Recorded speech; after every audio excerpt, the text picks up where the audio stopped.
At 7:31 on the morning of June 6, 1944, Lieutenant Thomas Denny Ballard of the 22nd Dragoons, British Royal Armoured Corps, gave an order that violated every rule of sanity and self-preservation. Driver, advance. Flail speed, 100 revolutions per minute. Engage. Denny was 24 years old, crammed into the commander's cupola of a 34-ton Sherman tank. He was not, however, looking for targets to shoot. He was staring at a 200-yard deep stretch of wet, gray sand designated Minefield K, on Sword Beach. It was a garden of death, sown with hundreds of Tellermine 43s, each one a pressure-fused, dinner platter-sized killer capable of blowing the track off his vehicle and turning his crew into pulp. And he was about to drive directly into it. On purpose. The steel ramp of LCT 710 crashed down into the surf, and the tank lurched forward. The sound was not the respectable thump of a 75mm cannon. It was a deafening, industrial scream. Bolted to the front of Denny's Sherman was a gigantic, counter-rotating boom, powered by its own hydraulic motor. From this rotor, 43 hardened steel chains, each ending in a 1.5-pound cast-iron flail, spun into a blur, rotating against the direction of travel at over 100 revolutions per minute. Denny's tank, callsign Achilles, was not a tank. It was a mobile threshing machine, a 10-foot-wide Batadira mixer from hell. And its job was to beat the ground to death. The moment the spinning chains touched the beach, the world dissolved. Whump bang! A Tellermine 5 yards in front of them detonated, hit by a flail. The explosion was colossal, a geyser of black sand, smoke, and steel fragments.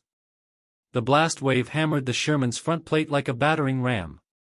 Inside the tank, the crew was blinded by dust and cordite fumes sucked in through the vision slits. The noise was unbearable, the high-pitched shriek of the flail motor, the roar of the tank's own engine, and the constant, terrifying bang, bang whump bang. As the chains found mine after mine. Steady, driver! Denny yelled over the intercom, his voice a strained crackle. Keep it at 1.5 miles per hour. No faster. This was the insane physics of his job. He had to drive slowly enough for the flails to beat every square inch of the 10-foot path in front of him, but fast enough to not become a sitting duck. And they were being shot at. From a concrete bunker on their left flank, the COD strongpoint, an MG-42 machine gun opened up. The high-velocity 7.92mm round sounded like angry hornets, tink-tink-tink-tink-tink uselessly against the Sherman's welded hull. But the infantry of the South Lancashire Regiment, the men Denny was supposed to save, were huddling behind his tank in a desperate, shrinking mass. They were his 3,000 men, and they were completely pinned. They couldn't advance until he cleared a path. Denny could see the bodies of the sappers, the Royal Engineers who had landed in the first wave. They had tried to clear the mines the old-fashioned way, on their bellies, with bayonets and explosive charges. They were now just red-stained bundles draped over the Belgian coentelelements and barbed wire.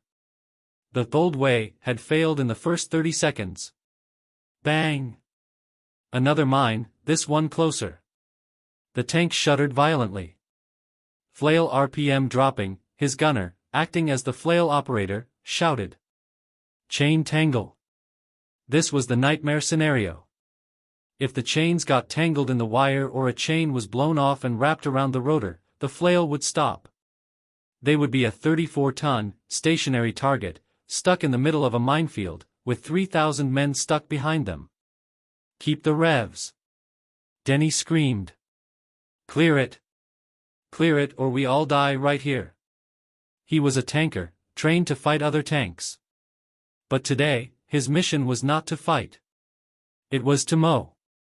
He was the vanguard of a bizarre, secret army of funnies, a mechanical monstrosity invented by a disgraced general, to solve a problem that every conventional officer had deemed impossible: how to breach the Atlantic Wall, under fire, without sacrificing an entire generation. The man who would solve the Dieppe problem was uniquely, bizarrely, and perfectly qualified because he had already failed. His name was Major General Percy Cleghorn Stanley Hobart. Hobo, to his few friends. He was 57 years old, a career soldier, and in 1940, he had been spectacularly fired, dismissed as a crank, a heretic, and a man whose radical ideas had no place in a modern, professional army. Hobart was not a conventional soldier. He was an intellectual, an engineer, and a relentless, abrasive eccentric. He was a Royal Engineer, not a cavalryman, meaning his entire career had been about solving problems, not just fighting battles. He was small, wore a perpetually unkempt mustache, and peered at the world through thick, round spectacles. He looked more like a small-town bank manager than a major general. But beneath that exterior was a mind of pure, unadulterated, and often infuriating genius. His career was a case study in being right at the wrong time. In the 1920s, he was a disciple of the radical theorists B. H. Liddell Hart and J. F. C. Fuller. While other officers were still polishing their cavalry sabers, Hobart was pioneering the future. He wrote, lectured, and evangelized about a new form of warfare: high-speed, independent armored formations. He didn't just see the tank as infantry support, he saw it as the modern-day equivalent of the cavalry charge, a decisive weapon in its own right. In the 1930s, he was given his chance. He was sent to Egypt to create the Mobile Force, which would become the legendary 7th Armored Division, the Desert Rats. This is where Hobart's secret qualification was forged. He didn't just train his men. He hacked his equipment. The British Army in Egypt was a low-priority backwater. His tanks were old, his trucks were unreliable, and he had no budget. So, like a post-apocalyptic warlord, he improvised. The Sunshield program. To disguise his tanks as unarmored trucks, Hobart's men built and installed massive, flimsy canvas and wood superstructures. It was deception, but more importantly, it was engineering. The mobile bath unit, to keep his men clean and maintain morale in the desert, he had his engineers rip the boiler out of a steam engine and mount it on a truck chassis. The Scorpion flail, this was the big one. His tanks in the desert were being stopped by the exact same problem they would later face in Normandy: minefields. In 1942, a South African officer, Captain Abraham Du Toit, proposed a solution: mount a spinning drum with chains on the front of a tank to beat the mines. The concept was crude, but Hobart, commanding the 79th Armored Division in England by then, seized it. He saw what no one else did. He didn't just approve it, he obsessed over it, ordering his engineers to perfect it, make it stronger, and mount it on the Matilda tank. This Scorpion flail saw limited, moderately successful use in the desert. But Hobart's genius was inseparable from his personality. He was famously difficult. He did not suffer fools, and in his opinion, the War Office was a building full of them. He was rude, dogmatic, and openly contemptuous of any officer who couldn't keep up with him intellectually. He demanded perfection, worked his men to the point of collapse, and alienated every superior he ever had. The Old Guard of the cavalry regiments loathed him. They saw his mobile bath units and canvas trucks as undignified toys, not proper weapons of war. They saw his relentless focus on tank-on-tank theory as a threat to their traditional roles. In 1940, at the height of the Blitz, the military establishment saw their chance. They declared him impossible to work with, and, at the age of 55, he was forcibly retired. Fired. Disgraced. The man who had essentially invented modern armored warfare in Britain was sent home. But Hobart, being Hobart, could not stop working. Convinced that Britain would be invaded, he joined the local defense volunteers, the Home Guard.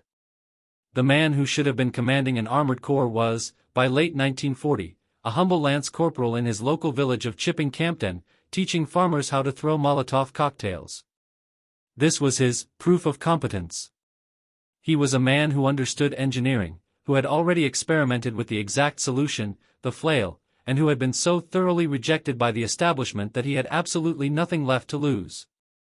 He was an outsider, a rebel, and a hacker who had been fired for being too creative.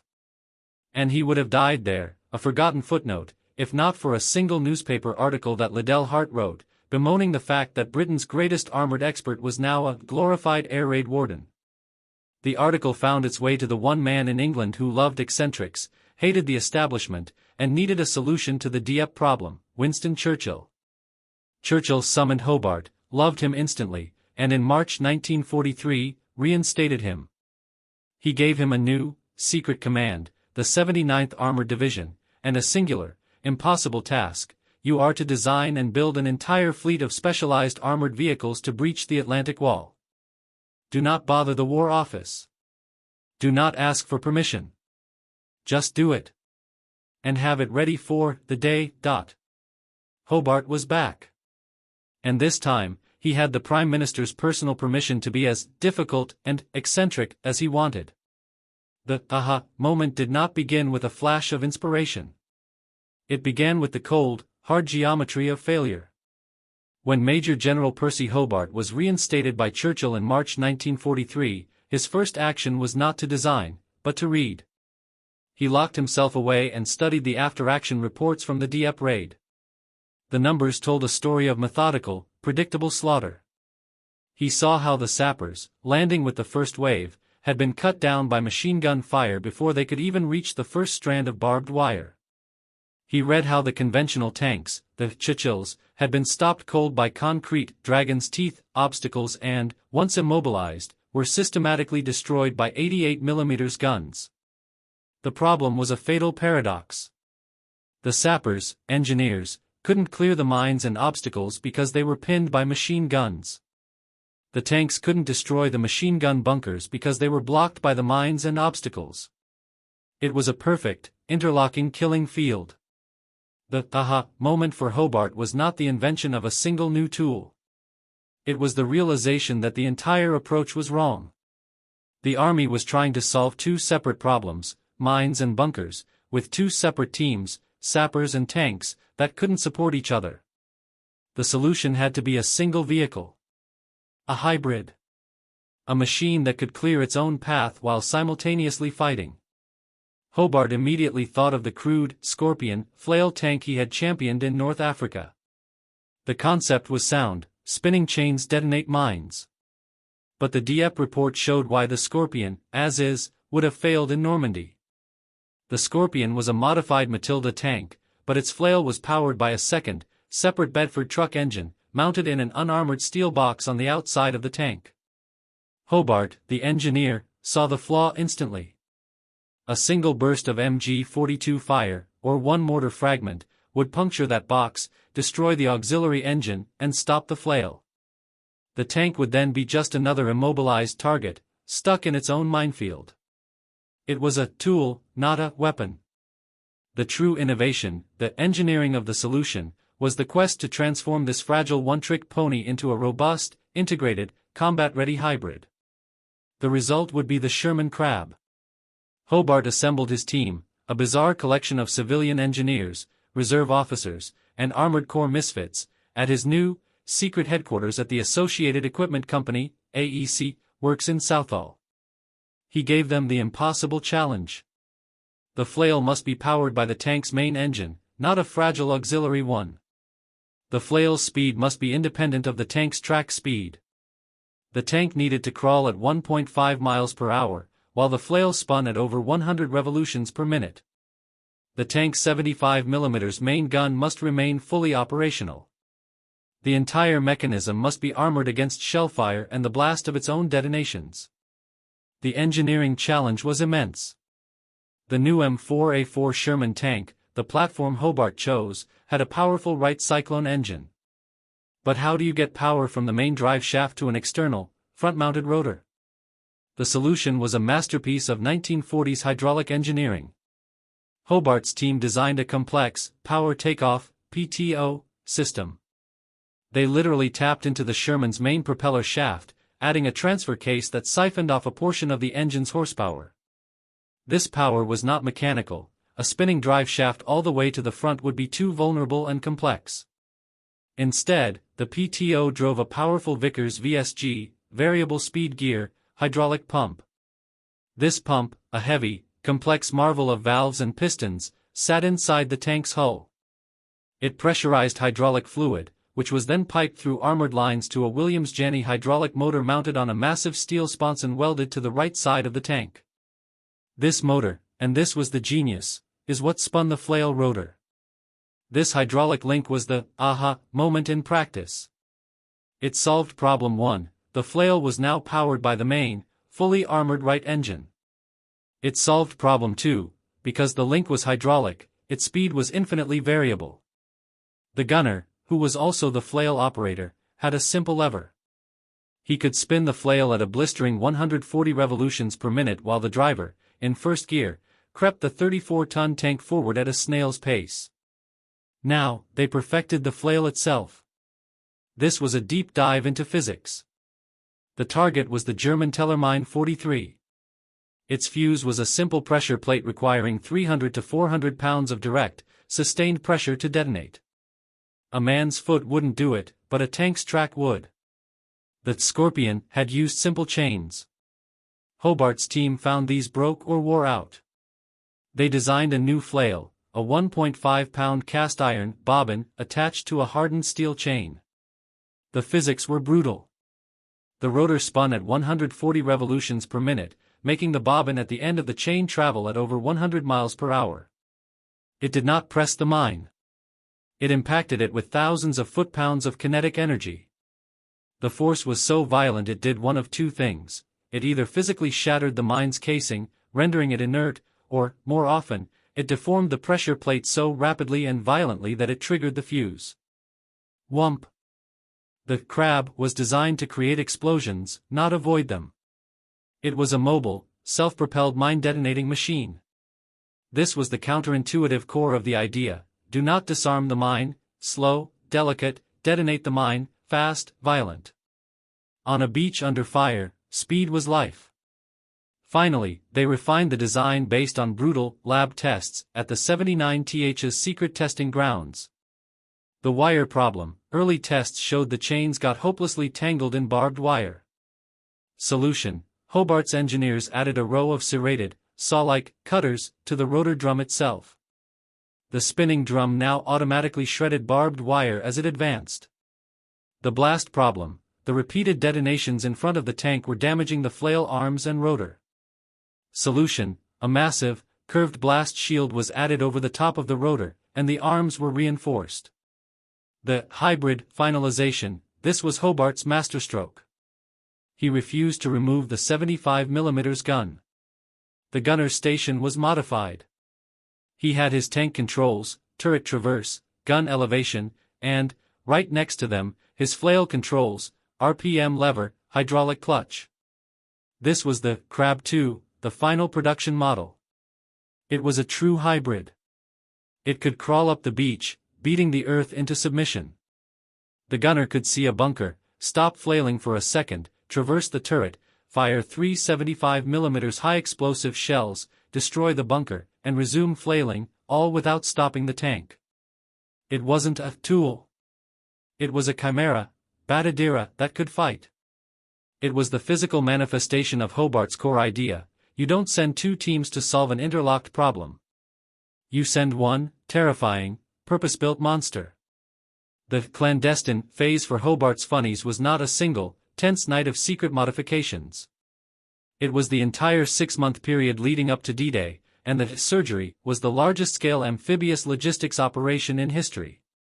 The 79th Armored Division was the most secret, and most vital, trump card of the invasion. The operation was twofold: preparing the machines and preparing the men. Phase 1, the machine, hiding the Badadira. The Crab flail tank was a war-winning secret. The Germans knew about the primitive Scorpion from North Africa, but the Crab 2 was a different beast entirely. It was faster, more robust, and, crucially, its main 75mm gun was still active. The Germans had no idea the Allies had a vehicle that could clear a minefield while simultaneously engaging their bunkers. This secret had to be maintained. The entire 79th Armored Division was cordoned off in its training areas on the Suffolk coast. The tanks themselves were kept under massive tarpaulins, their unique flail mechanisms hidden from the air. The tank crews were given strict orders: they were not to speak to any other soldier, even other British tankers, about what their tanks could do. They were told the fate of the invasion rested on their secrecy. The final surgery was the waterproofing. This was a nightmare of applied mechanics. A 34-ton Sherman tank was not designed to drive off a boat into 6 feet of surging, corrosive salt water. Each tank had to be sealed as if it were a submarine. This was a dirty, hands-on, 48-hour job for every crew. The crew, led by men like Lieutenant Denny Ballard, worked with Royal Electrical and Mechanical Engineers, REM, teams. They used a thick, foul-smelling, asbestos-laden putty called Permatex. They plastered it into every gap, seam, and joint on the Sherman's lower hull. They sealed the driver's vision slit, the hull machine gun port, and the turret ring. The stacks, 2 massive, 12-foot-high steel stacks, were bolted to the tank's engine deck. These were snorkels, one for air intake, one for the exhaust. They looked like the smokestacks of a small ship. The flail, the hydraulic motors, the PTO joint, and the rotor bearings, all the delicate parts of the flail mechanism, were packed in heavy, waterproof grease, like a joint of meat being prepared for a long winter. The scene in the sealed hards embarkation areas in the week before June 6 was one of frantic, organized chaos. Men, covered in grease and sticky Permatex, hammered, welded, and cursed their machines, knowing that a single pinhole leak in a seam would flood the engine compartment, drown the electronics, and stall the 34-ton tank in the surf, turning it from a war winner into a 34-ton steel coffin. Phase 2, the tension of the plan. The clandestine preparation for the men of the 22nd Dragoons and the other crab units was purely psychological. They were the tip of the spear. Lieutenant Denny Ballard and his crew didn't just have to land. They had to land first. They were not support. They were the assault. The plan they rehearsed was terrifying in its precision. They would be loaded onto specialized landing craft tank, LCTs. These LCTs would hit the beach at H-hour plus 5 minutes. The moment the ramp dropped, they would start their engines, start their flails, and advance immediately. This is where the tension became unbearable. The problem of speed, they were ordered to advance at 1.5 miles per hour. No slower, they'd be sitting ducks, and no faster. This was the critical speed at which the 43 flails would beat every square inch of the ground. If a driver panicked under shellfire and sped up to 3 miles per hour, he would create gaps, unflailed patches of sand 6 inches wide, between the chain impacts. A single gap was wide enough for a Tellermine 43's pressure plate.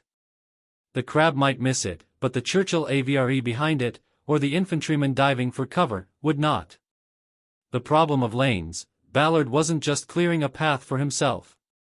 He was clearing Lane 13, one of 8 designated gaps that the entire 3rd British Infantry Division, 3,000 men in the first wave alone, was supposed to funnel through. The risk was not just personal, it was strategic.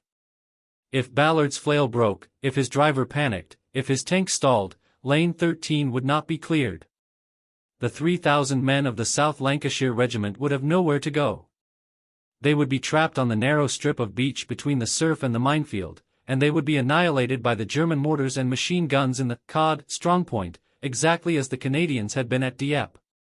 In the final 24 hours, sitting in the cramped, humid, vomit-smelling hold of LCT 710 as it pitched in the English Channel, the tension was absolute. Ballard and his crew checked their equipment again. They field-stripped their Sten guns. They looked at the stacks on the tanks in front of them. The risk was no longer an abstract concept. It was the simple, agonizing knowledge that they had 200 yards of mine-infested beach to cross. They had to do it at a walking pace, while being shot at by every gun the Germans had. And if their complex, hydraulic Batadira, a machine so secret it had barely been tested in true combat, failed, they would not only die, but they would take thousands of their own men with them. They were the linchpin of the entire beachhead. And they were about to find out if Hobart's toy would actually work. At 7:31, the 40-ton steel ramp of LCT 710 dropped into the churning gray surf of Sword Beach. The sound was a deafening crash of metal on sand, immediately drowned out by the crump of German 81mm mortars and the high-velocity crack of an 88mm gun firing from the Cod strongpoint 800 yards to their left. Driver, advance. Snorkel stacks clear. Lieutenant Denny Ballard screamed into his intercom. His 34-ton Sherman, Achilles, lurched forward, plunging off the ramp into 5 feet of shockingly cold seawater. For a terrifying second, the tank was a submarine. Water surged up and over the hull, completely submerging the driver's vision ports. Inside, the only light was the dim green glow of the instrument panels. The crew held its collective breath, listening to the muffled boom of shells exploding in the water around them and the steady, reassuring chug-chug-chug of the Wright Cyclone engine breathing through its 12-foot-high steel snorkels. The Permatex ceiling held. The tank's tracks bit into the sand, and Achilles surged up the beach, emerging from the surf like a steel monster. Water cascaded off its hull. They were on the beach. They were alive. They had approximately 10 seconds to celebrate. Contact, contact. Minefield, dead ahead, the hull gunner shouted. Ballard was already on it. Through his spinning periscope, he saw it, the 200-yard deep expanse of Minefield K, exactly where the briefing map said it would be. And just as the reports had predicted, it was littered with the bodies of the first-wave sappers, their Bangalore torpedoes lying unused beside them. Flail, engage. 100 revolutions per minute. Ballard ordered. Driver, 1.5 miles per hour. Advance into the minefield. Now. His gunner, who doubled as the flail operator, threw the hydraulic clutch lever. The power takeoff from the main engine engaged. A high-pitched whine built to a deafening, industrial scream as the hydraulic motor spun the 10-foot-wide rotor. The 43 steel chains blurred into a solid, spinning wall of metal. Achilles crawled forward. The instant the chains, spinning at 100 miles per hour, touched the dry sand, the test began. Whump bang! A Tellermine 43 detonated 5 yards in front of the tank. The explosion was far larger than anything they'd experienced in training. A column of black sand, smoke, and steel shrapnel shot 50 feet into the air. The 3-inch thick steel front plate of the Sherman rang like a church bell, and the entire 34-ton vehicle shuddered violently. Keep going! Ballard yelled, his teeth rattling. The driver, his vision limited to a narrow slit, kept his foot steady. 1.5 miles per hour. Bang! Bang! Whump! The tank was now inside the minefield, and it was creating its own artillery barrage. The noise was apocalyptic. It was not just the sound of the flail, it was the sound of the flail succeeding. Every 2 to 3 seconds, another mine detonated. The crew was being continuously concussed, hammered by blast waves. Dust and cordite fumes filled the turret, making it impossible to breathe. RPM steady, the gunner choked out. Keep moving! Ballard roared back. Ballard jammed his eye into the periscope, his head rattling against the steel padding. He looked left and right. He could see the other crabs of his squadron, Ares and Ajax, advancing on their own lanes, each one a moving, screaming, exploding cloud of black smoke. Behind him, he saw the customer, the men of the South Lancashire Regiment. They were pinned, lying flat on the wet sand, heads down, as MG-42 fire from the cod bunker ripped the air above them.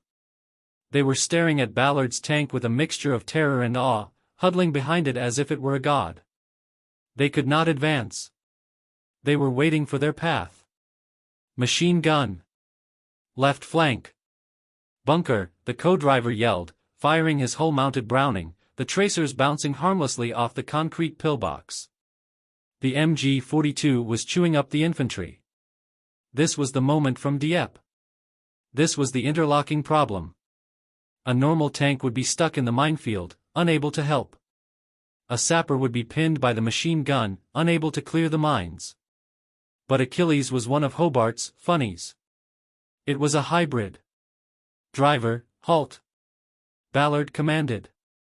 Gunner, flail disengage. The hydraulic clutch released. The deafening shriek of the chain spooled down, replaced by the terrifying, naked sound of incoming gunfire. The tink-tink-tink-tank of bullets hitting the hull. Traverse left. Co-driver, spot the target. On it. Concrete bunker, 200 yards. The one with the target acquired, the gunner cut him off. He was already on it. High explosive. Firing. The Sherman 75mm main gun, the gun Hobart had rebelled to keep, boomed, the shell casing clattering to the steel floor. The shot was perfect. It slammed directly into the machine gun embrasure. On target. Ballard confirmed. Fire again. Boom. The second shell hit, and the MG-42 went silent. The return was immediate. A faint cheer went up from the infantrymen huddled 30 yards behind them. They had seen it. They had seen the monster in the minefield kill the machine gun. Flail, engage. Ballard screamed. Driver, 1.5 miles per hour. Advance. The SCRAM returned. The tank lurched forward. Whump bang. It was back to beating the ground, detonating another mine. It had worked. The test was a blinding, deafening, concussive success. The Batadira could fight. For 10 more agonizing minutes, they crawled. Bang. Whump. Bang. The tank threshed its way through the entire 200-yard depth of Minefield K, a moving wall of self-inflicted violence. The air was so thick with dust and smoke they could barely see. Then, silence. The flail was still screaming, but the explosions had stopped. Clear, the gunner yelled. We're through the field. Ballard looked back. Behind him was a 10-foot wide, 200-yard long lane of blackened, pulverized, smoking earth. It was the ugliest, and most beautiful, thing he had ever seen. And into this lane, the men of the South Lancashires were now running, finally off the beach, their path cleared. Achilles crawled up to the sea wall, its job done. Ballard watched as the next, in line, a Churchill AVRE with a massive, petard, mortar, rolled safely up the lane he had just created, aimed its flying dustbin charge at the cod bunker, and fired. The resulting boom blew the entire concrete structure apart. The test was over. The Atlantic Wall, the impenetrable fortress, had been breached in less than 30 minutes by a 34-ton Batadira that shouldn't have existed. The adoption of the crab was not a slow, bottom-up creep. It was a violent, instantaneous, and geographically divided referendum on D-Day itself. The implementation of Hobart's innovation was a tale of two vastly different command philosophies, played out in real time on the beaches of Normandy. The adoption was not a choice, it was a matter of life and death, and the proof was written in the casualty lists. The British/Canadian model, the lending library. On the British and Canadian beaches, Gold, Juno, and Sword, the implementation was not left to chance. It was a core, pre-planned part of the entire assault. Major General Percy Hobart's 79th Armored Division was not a standard division that fought on its own. It was a bizarre, unprecedented lending library of specialized armor. Hobart's funnies were parceled out, platoon by platoon, to the specific infantry divisions that would be hitting the beaches. The demand had been established before the battle, born from the terror of the Dieppe raid. The commanders of the 3rd British Division, Sword, and 3rd Canadian Division, Juno, knew from the Dieppe report that their infantry and sappers would be vaporized without specialized help. They demanded Hobart's creations. On June 6, 1944, this implementation looked like a perfectly executed, albeit terrifying, business transaction. The supplier, Lieutenant Denny Ballard and his 22nd Dragoons, a 79th Armored Unit. The customer, the 3,000 men of the 8th Infantry Brigade, South Lancashire Regiment. When Ballard's crab cleared Minefield K, he was not just a tanker, he was a service provider. The moment his path was clear, the infantry customers immediately adopted it. They funneled into the 10-foot wide, smoking lane he had created, a human river flowing through the gap that the Batadira had carved in the Atlantic Wall. This was the bottom-up adoption in its most visceral form. The infantrymen, who days before might have joked about the strange-looking tanks under their tarpaulins, now saw them as saviors. They cheered when the crab's gun boomed. They huddled behind its 34-ton steel hull for protection. They followed its path without question. The implementation was immediate. By 9:30 a.m., just 2 hours after Ballard's landing, the 79th Armored Division's vehicles had Flail cleared 8 major lanes through the minefields on Sword Beach. Flail cleared 5 lanes on Juno Beach, allowing the Canadians to advance. Used Churchill AVRE tanks, another, funny, to lay small box girder bridges across anti-tank ditches. Used bobbin carpet-laying tanks to create stable roads over the soft sand for the follow-on logistics. The adoption was so successful that the British and Canadian forces were off the beaches and advancing inland by late morning. The logjam of Dieppe had been solved. Hobart's toys had worked. The American model, the rebellion of rejection. The story of adoption on the American beaches was precisely the opposite. It was a story of catastrophic failure, born from a total, top-down, rejection of the innovation. In 1943, General Omar Bradley, commander of the U.S. First Army, had been offered Hobart's funnies. He and his staff, including the famously conventional General George S. Patton, had visited Hobart's secret training grounds. They were profoundly unimpressed. The American command philosophy was one of simplicity and mass production. They believed in overwhelming the enemy with standard, reliable equipment, the M4 Sherman tank, the 105mm howitzer, and the sheer guts of the American GI. Hobart's funnies looked, to them, like a European anachronism. They were toys, too complex, too specialized, and too dependent on maintenance. Patton famously remarked that such gadgets were unnecessary. Bradley agreed. His official stance was that conventional aerial bombardment, naval gunfire, and the heroic efforts of his combat engineers would be sufficient to breach the obstacles. He politely, but firmly, declined the offer for the full range of funnies. The only innovation he grudgingly accepted was a flail tank, but he rejected the robust, hydraulically powered British Crab. Instead, the Americans developed their own, simpler, mechanically driven T2 Sherman flail. It was a failure. The chain-driven mechanism was fragile, it couldn't spin the flails fast enough, and it constantly broke down. Most crews, finding them useless, discarded the flail mechanisms before D-Day even began. The Americans would land on Omaha Beach with the exact same tools and tactics that had failed the Canadians at Dieppe: infantry, sappers on foot, and conventional tanks. The implementation of failure, Omaha Beach.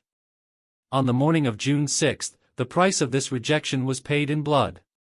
The bombardment failed, the pre-landing aerial bombardment, clouded by weather, completely missed the German beach defenses. The sappers failed, the U.S. Army combat engineer teams landed in the first wave, just like at Dieppe. They were tasked with clearing the obstacles and mines by hand, under fire. Of the 16 teams of sappers who landed in the first wave, all 16 were effectively annihilated. Their casualty rate within the first 2 hours was over 90%. They had no Badadera to protect them. The tanks failed, the conventional Sherman tanks were stopped by the exact minefields and obstacles that the sappers were supposed to have cleared. Immobilized, they were systematically destroyed by German 88mm guns. The result was a perfect storm of interlocking failure, the very one Hobart had identified from the Dieppe reports. The sappers were killed by machine guns. The tanks were killed by mines. The infantry was pinned by both. For 6 agonizing hours, the entire Omaha Beach landing, and perhaps the entire invasion, teetered on the brink of total collapse. The bottom-up demand. The mass adoption of Hobart's funnies was cemented in the smoking wreckage of Omaha Beach. While British and Canadian forces were drinking tea inland in captured French villages, the Americans were still bleeding out on the high tide line. The reports that filtered back to the Allied High Command were stark. The funnies had worked. The conventional plan had resulted in a near disaster.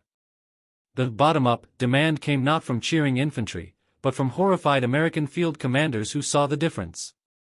In the weeks after D-Day, as the U.S. Army began its brutal, grinding fight through the bocage country of Normandy, a region littered with minefields, they had no effective mine-clearing tools. The frantic, desperate logistical challenge began. The U.S. Army had to request emergency deliveries of British Crab flail tanks. They had to rush train their own crews, learning the complex hydraulic systems that their commanders had dismissed as toys. Hobart's 79th Armored Division was suddenly in high demand, lending its precious crabs to American divisions who, just weeks before, had believed they didn't need them. The implementation was complete. It had been forced upon the skeptical American command by the unassailable, brutal logic of the battlefield. The men on the ground, the ones dying in the minefields, demanded the Batadira. And the high command, faced with the bloody proof of their own miscalculation, had no choice but to adopt the innovation that had saved their allies. The Battle of Normandy was a turning point in the war, but the assault on the beaches was the turning point for modern military doctrine. It provided the most brutal, immediate, and quantifiable A-B test in the history of warfare. The experiment was simple. What is the difference between an assault with specialized, hybrid armor, Hobart's, funnies, and one without? The results were not written in an academic paper. They were written in the casualty lists of June 6, 1944. First, let us revisit the before statistics from Step 2, the problem. This was the control group, the data set that proved that Bold Way was a recipe for mass death. The before data, the Dieppe raid, August 19, 1942. Method, conventional infantry, sappers on foot, and standard Churchill tanks. Total assault force, 2nd Canadian Division 5,000 men. Total casualties, killed, wounded, POW 3, 367 men. Overall casualty rate, 68%. Sapper casualties, Royal Canadian Engineers 57%. Tank casualties, 29 tanks landed. 0 got off the beach. 100% failure. Mission result, catastrophic failure. No objectives taken. This was the price of failure that Hobart was tasked to solve. A 68% casualty rate was not just a loss, it was the annihilation of a division. Now, let us analyze the after data from D-Day, comparing the beaches that used Hobart's innovation against the one that rejected it. Test Group 1, the British/Canadian beaches, the adopters. This was the full, shock and awe, implementation of the funnies. The 79th Armored Division's crabs, AVREs, and flails were fully integrated. Sword Beach, 3rd British Division. The Batadira metric, the 22nd Dragoons, crab tanks, were tasked with clearing 8 main lanes through the minefields. Result, 8 of 8 lanes successfully cleared in under 45 minutes. The human metric, 8th Brigade, the 3,000-man assault wave. This was the wave that landed with Ballard. They were off the beach and advancing inland by 9:30 a.m. Overall beach casualties, 3rd British Div 29,000 men landed on D-Day. Total casualties were 680. Overall casualty rate, 2.3%. Juno Beach, 3rd Canadian Division. The Batadira metric, the 26th Assault Squadron, crab tanks, faced a tougher beach but successfully cleared 5 lanes. Overall beach casualties, 3rd Canadian Div 21, 400 men landed on D-Day. Total casualties were 200. Overall casualty rate, 5.6%. Test Group 2, Omaha Beach, the rejectors. This was the American beach. General Bradley had rejected the funnies, opting for the exact same doctrine that had failed at Dieppe, sappers on foot and conventional tanks. Omaha Beach, 1st and 29th U.S. Divisions. The Batadira metric, 0 crabs deployed. The task of clearing the 16 planned lanes was given to combat engineer teams. Result, within 2 hours of landing, 15 of the 16 sapper teams were non-operational. Their casualty rate in the first wave approached 90%. No lanes were cleared on time. The human metric, the infantry was trapped on the beach for over 6 hours, pinned by the exact interlocking trap of mines and machine guns from the Dieppe report. Overall beach casualties, USV Corps 34, 250 men landed on D-Day. Total casualties were 400. Overall casualty rate, 7.0%. The numbers are stark, but even they don't tell the full story. The 7% casualty rate on Omaha was spread across the whole day. For the first wave, the casualty rate was astronomical, mirroring Dieppe. The beachhead was declared a near-catastrophic failure, and command nearly ordered an evacuation. The 3,000 men saved from the title is a dramatic understatement. The 3,000 men of the 8th Brigade on Sword Beach were the first wave. By clearing the minefields that would have trapped them, the Crab didn't just save those 3,000 men from a 68% casualty rate, it saved the entire 3rd British Division, the entire 3rd Canadian Division, and by extension, the entire D-Day operation.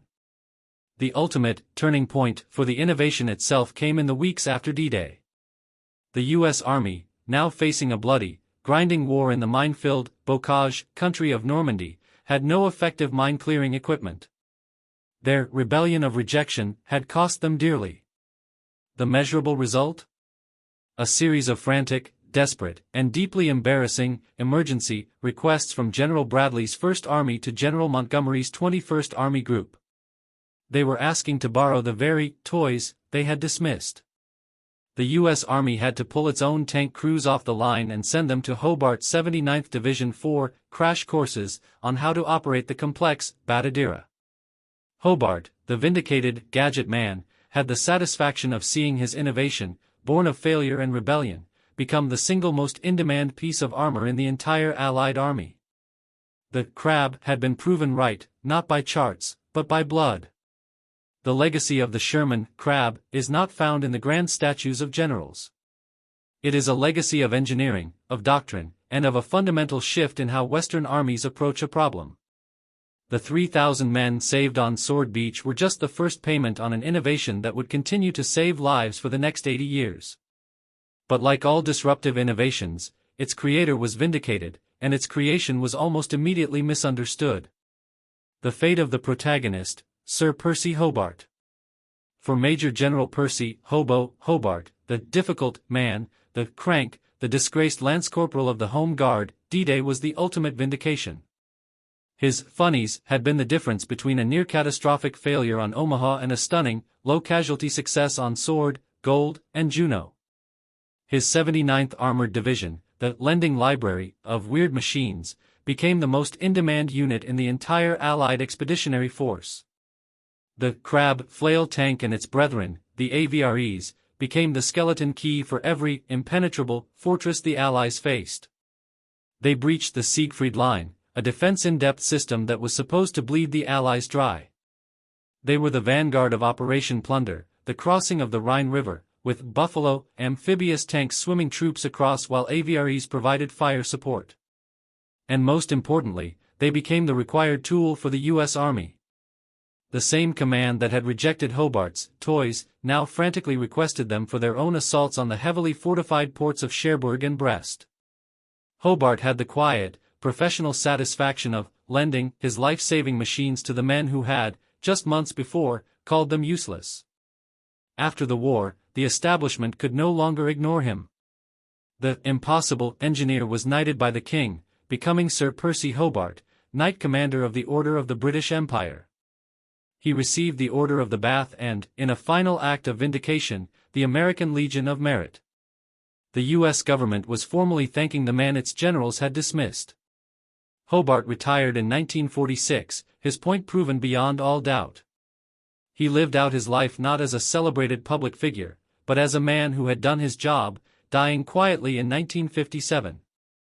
His true legacy was not the medals, it was the thousands of British, Canadian, and American soldiers who returned home to their families, men who would have been ground into the earth of minefields in France, Holland, and Germany if not for his stubborn, eccentric genius.